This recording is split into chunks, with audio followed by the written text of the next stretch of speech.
Hola chicos, ¿cómo están ustedes? Muy queridos alumnos y alumnas, sean muy bienvenidos a esta clase número 2, ¿no es cierto?, de la asignatura de Historia y Ciencias Sociales. La clase número 2 tiene que ver con las consecuencias de la Segunda Guerra Mundial y el comienzo, ¿no es cierto?, de un nuevo orden mundial. Para ello, espero que se encuentren sumamente bien. Espero que esa imagen que elegí para el día de hoy, ¿no es cierto?, de la celebración de fiestas patrias, se pueda repetir en un futuro cercano. Sabemos que no va a ser lo mismo, sabemos que a lo mejor no va a poder ser de la misma manera, pero esperemos que situaciones como esa, de reunirnos, de acompañarnos, de estar juntos, de estar presentes en nuestro querido colegio, vuelvan pronto. ¿Ya? Entonces, soy el profesor Héctor Salazar, ustedes ya me conocen. Vamos a dar inicio entonces a la clase número 2, que, como señalé, tiene que ver ya todavía con la unidad número 1, pero ahora con el tema, ¿no es cierto?, las consecuencias de la Segunda Guerra Mundial. Para ello, vamos a ver el objetivo 4, ¿no es cierto?, que es evaluar las consecuencias de la Segunda Guerra Mundial, considerando el surgimiento de Estados Unidos y la URSS como superpotencia y la pérdida de la hegemonía de Europa, el inicio del proceso de descolonización, los acuerdos de las conferencias de paz y la creación de un nuevo marco regulador de las relaciones internacionales reflejado en la creación de la ONU y la Declaración Universal de los Derechos Humanos. Y el OH, que lo vamos a estar viendo cuando realizamos las actividades en el Classroom. ¿Ya? Comenzamos entonces. Ahí yo puse un ordenador, un panel gráfico, ¿no es cierto?, de las principales consecuencias de la guerra mundial, que las vamos a ir viendo en el desarrollo de esta clase. Si lo vemos ahí, hay consecuencias de tres tipos: demográfica, económica y política. Obviamente que deben haber muchas más, pero esas consideramos como las principales.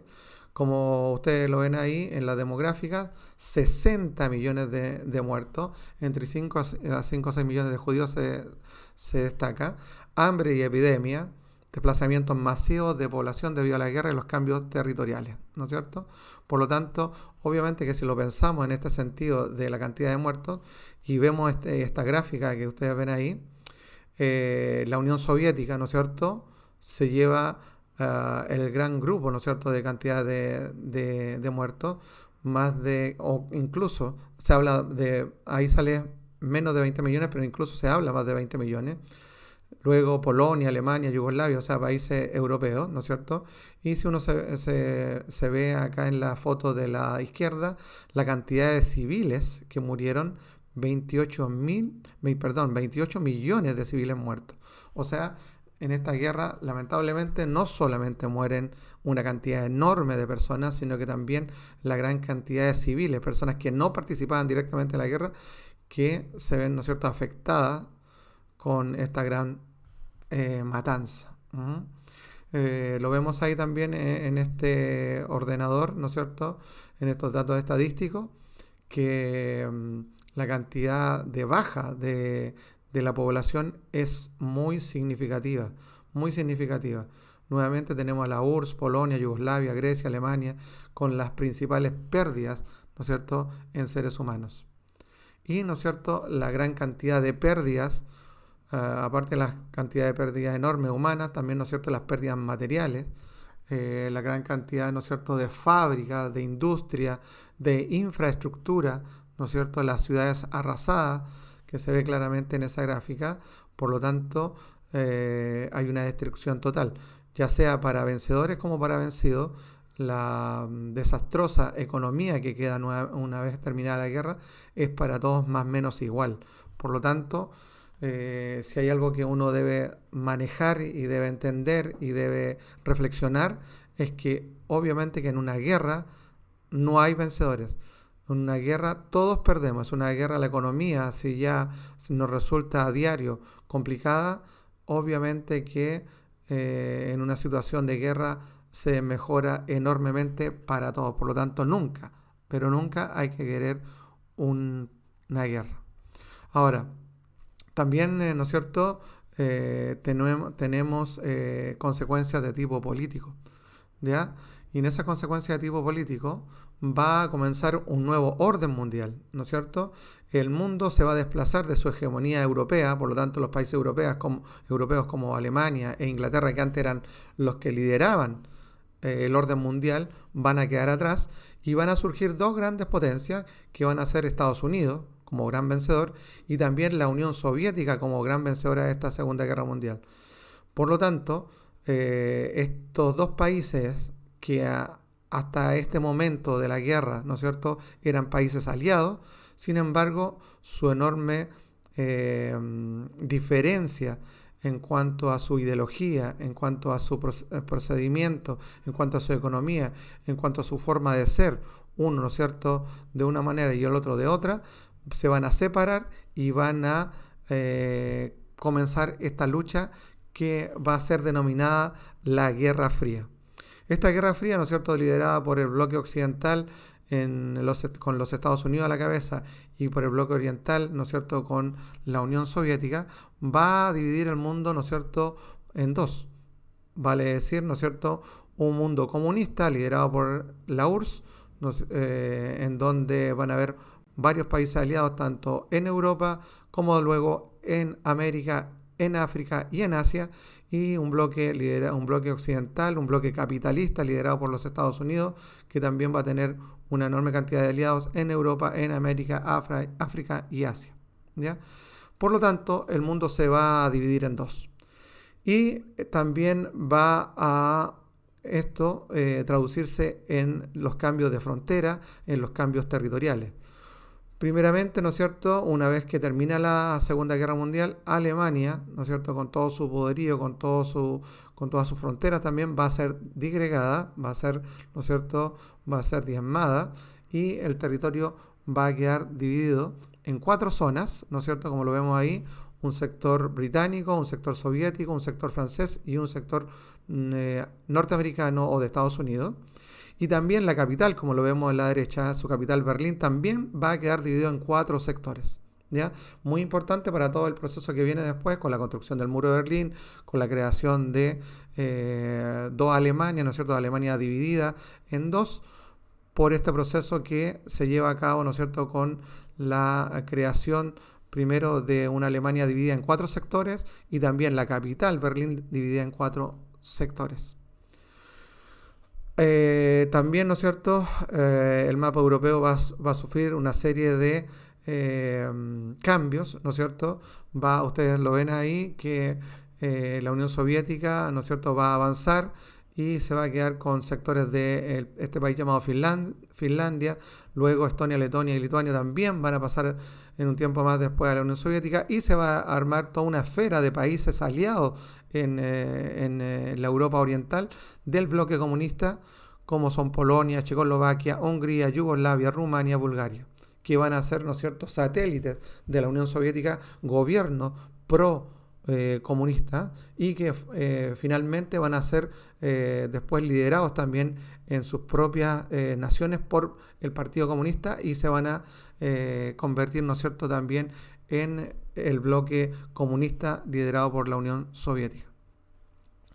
Luego, ¿no es cierto?, ahí tenemos ya una vez a partir del año 49, ¿no es cierto?, donde se van a crear ya dos Alemanias. Tenemos por el lado oriental la República Democrática Alemana o DDR y por el lado occidental o capitalista y amigo y aliado de Estados Unidos, la República Federal de Alemania, ¿ya?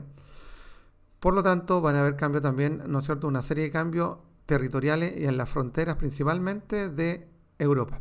Pero no solamente de Europa, porque también se va a dar este proceso que va a llevar a la liberación, ¿no es cierto?, de estos países, tanto en África como en Asia, que habían estado colonizados por países europeos, ¿ya? Y va a comenzar este proceso que se conoce con el nombre de descolonización.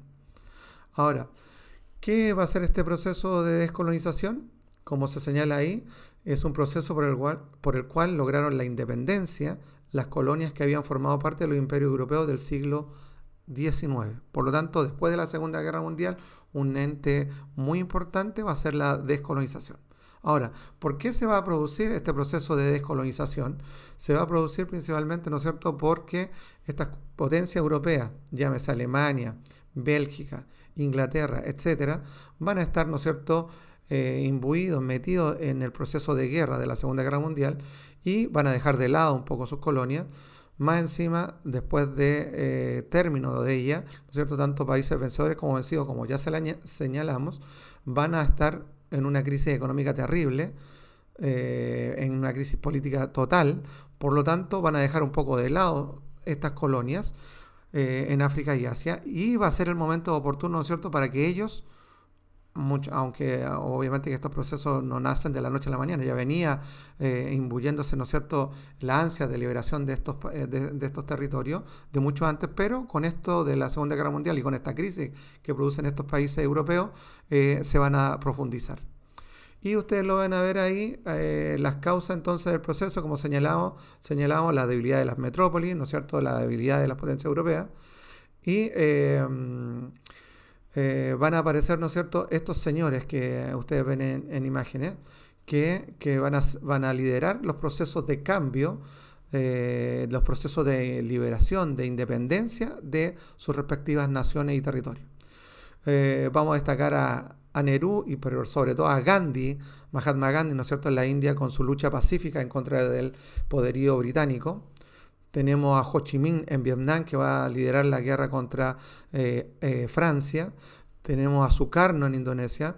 Tenemos a Gamal Abdel Nasser en Egipto. Tenemos a Patrice Lumumba en el Congo belga. Tenemos a Leopold Sédar Senghor en el Senegal. Tenemos a Ahmed Ben Bella en Argelia.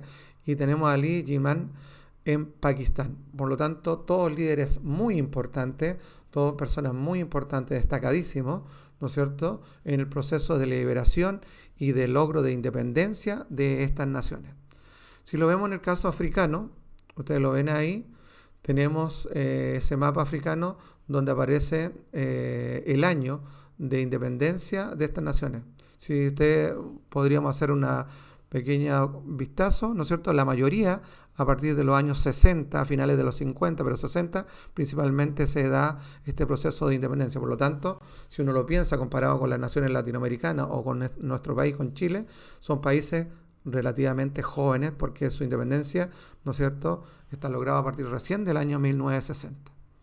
En el caso de Asia, un poco antes, ustedes lo ven ahí, India, ¿no es cierto?, en el 47, Pakistán en el 47, Myanmar en el 48 y así una serie de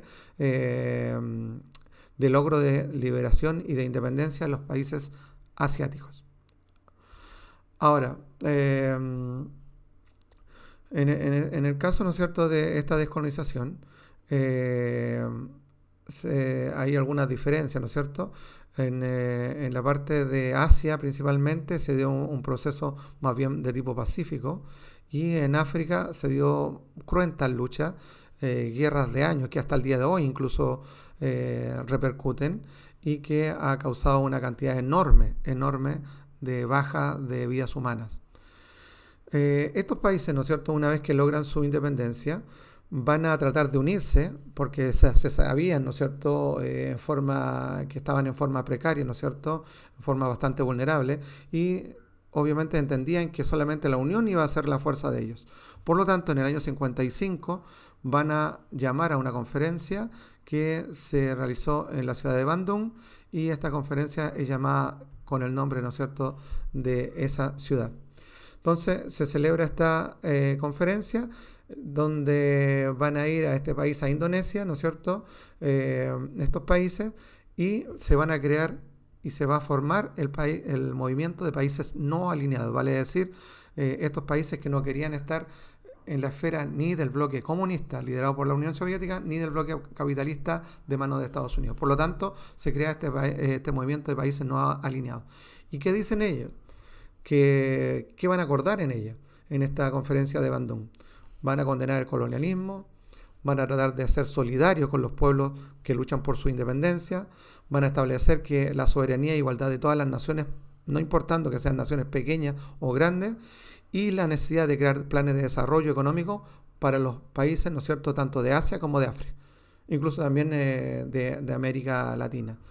Por lo tanto, en esta conferencia de Bandung, ¿no es cierto?, se resuelve eso, que acrecentar el poderío, ¿no es cierto?, de estas naciones pequeñas, unirse, no estar ni con uno ni otro de los bloques, tener una política más bien independiente y tratar de que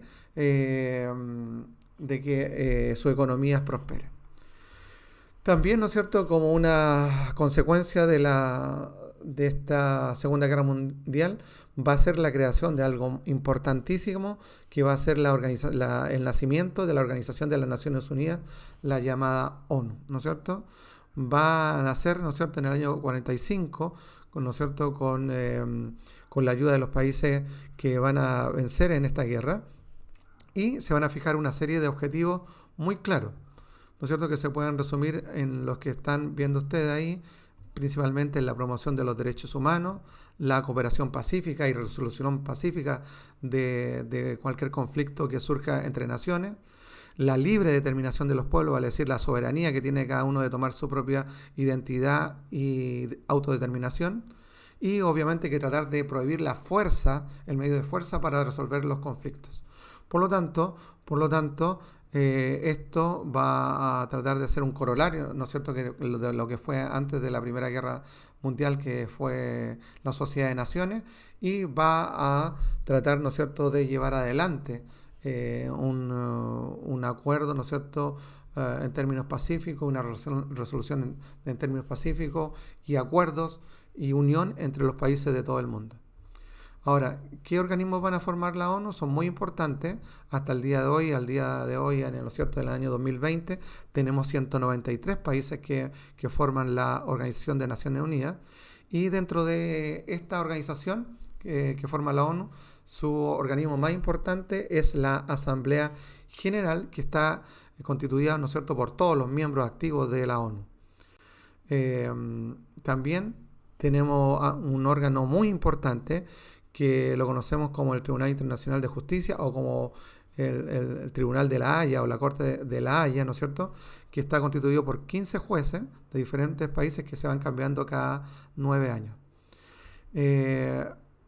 También tenemos el Consejo de Seguridad, que lamentablemente ustedes lo ven ahí, está compuesto por los 5 países más grandes, como las 5 potencias, ¿no es cierto?, que son Estados Unidos, Rusia, el Reino Unido, Francia y China, y que, ¿no es cierto?, van rotando su presidencia cada cierto tiempo, y estas 5 naciones tienen el derecho a veto, ¿no es cierto?, una cosa muy importante, lo que para, ¿no es cierto?, cualquier acción que tomen los otros 193. Por lo tanto, el Consejo de Seguridad es muy importante porque son las potencias que dominan finalmente en el mundo y que siguen dominando. También tenemos el Consejo Económico Social, que está integrado por 27 países que se renuevan cada 3 años.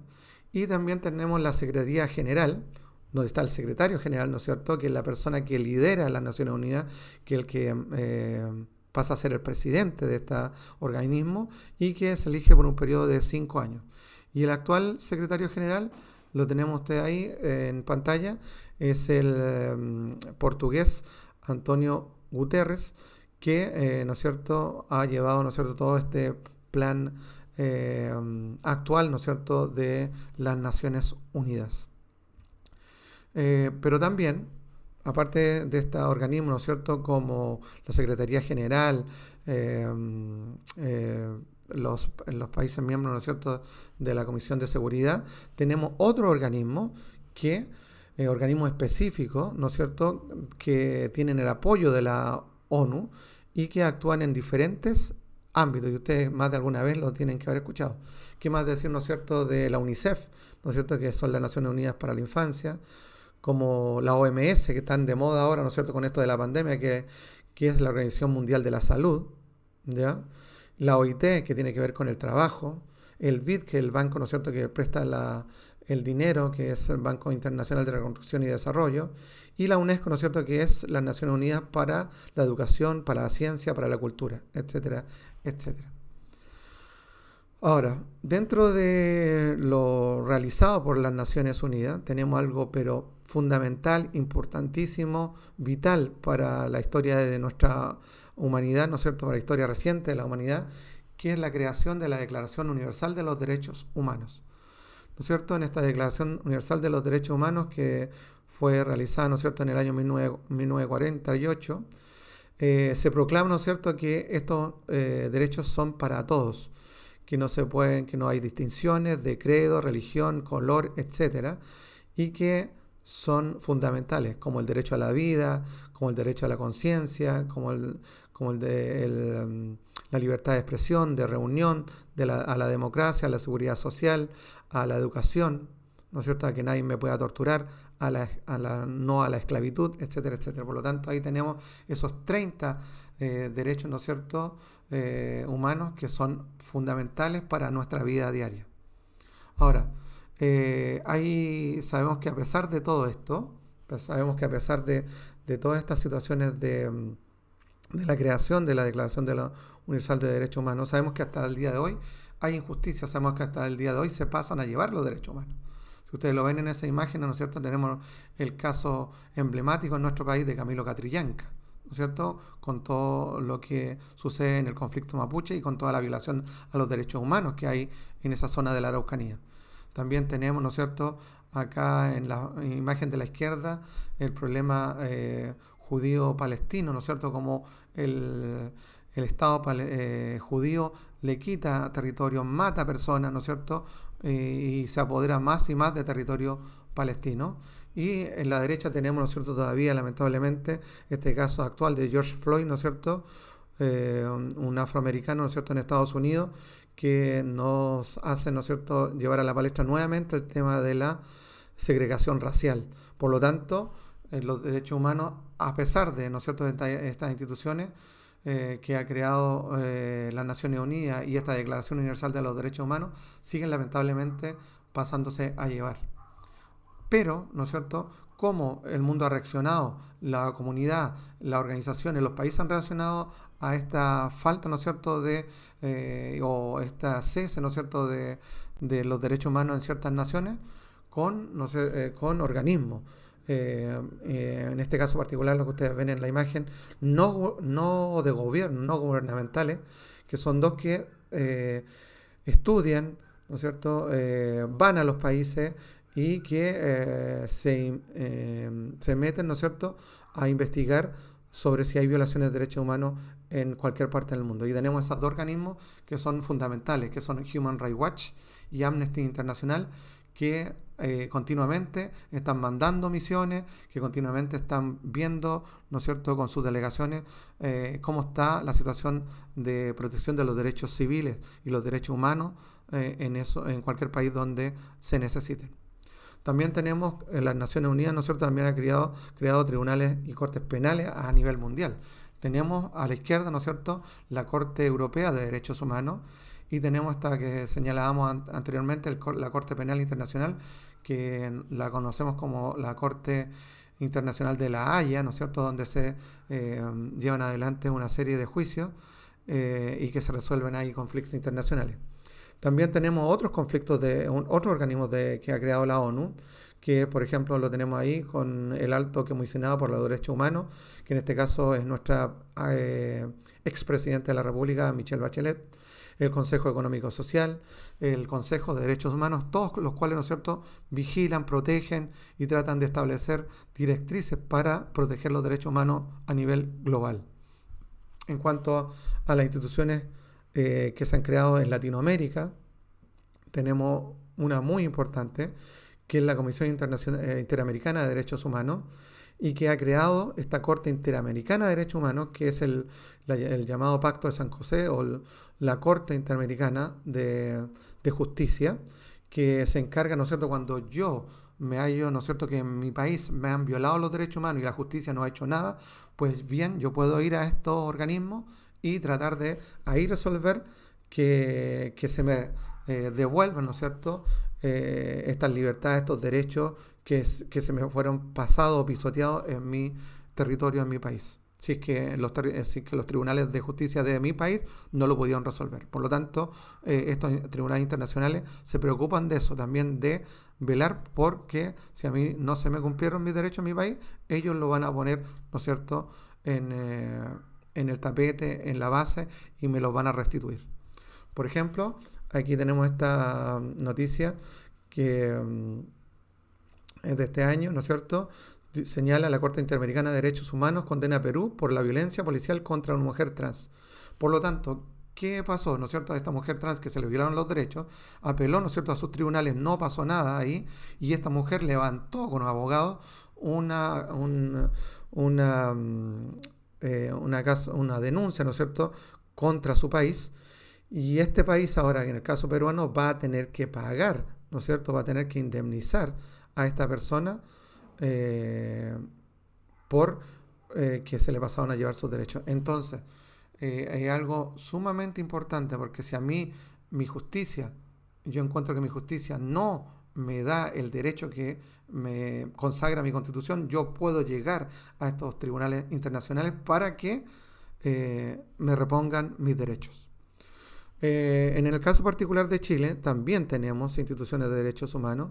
Tenemos una cosa importantísima para esto, sobre todo para que ha estado en el tapete. Ustedes lo ven ahí en esas imágenes, en el estallido social a partir de octubre del año pasado, que es el llamado el INDH, o Instituto Nacional de Derechos Humanos. Y a la derecha tenemos también otra cosa que se ha creado en Chile también muy importante, que es la Defensoría de la Niñez. Todos organismos, ¿no es cierto?, que están encargados de velar porque las personas no sufran violaciones a sus derechos. Ustedes lo ven en esa imagen, en esa noticia, que también es de este año. El Instituto Nacional de Derechos Humanos valoró como muy buena señal sanción contra Carabineros en caso de Gustavo Gatica. Recordemos que este niño, este muchacho, ¿no es cierto?, estudiante universitario, perdió la vista, ¿no es cierto?, y este carabinero que borró imágenes, ¿no es cierto?, de este atentado fue dado de baja. Por lo tanto, el Instituto Nacional de Derechos Humanos, que protege a cualquier víctima, ¿no es cierto?, valoró como una buena señal lo señalado por un tribunal de justicia chileno. Por lo tanto, muchachos, tenemos, ¿no es cierto?, que las consecuencias de la Segunda Guerra Mundial han sido muchas. Tenemos descolonización, tenemos la Guerra Fría, tenemos estas dos superpotencias que pasan a liderar, ¿no es cierto?, el nuevo orden mundial, y también tenemos la creación muy importante de las Naciones Unidas y de todos estos organismos y sobre todo la Declaración Universal de Derechos Humanos y organismos que defienden los derechos humanos a nivel mundial. Ahora, los invito a que en esta clase, ¿no es cierto?, que va a quedar en el Classroom, los invito a que vean las actividades que están ahí, a que las desarrollen, a que aprendan a desarrollarlas desde ahí mismo y que me la envíen, y obviamente ahí nos vamos a estar comunicando. Así que con esto terminamos la clase del día de hoy. Espero que se encuentren bien, cuídense mucho. Ya pronto nos vamos a estar viendo en clases presenciales. Así que adiós y que estén muy bien. Chao, muchachos.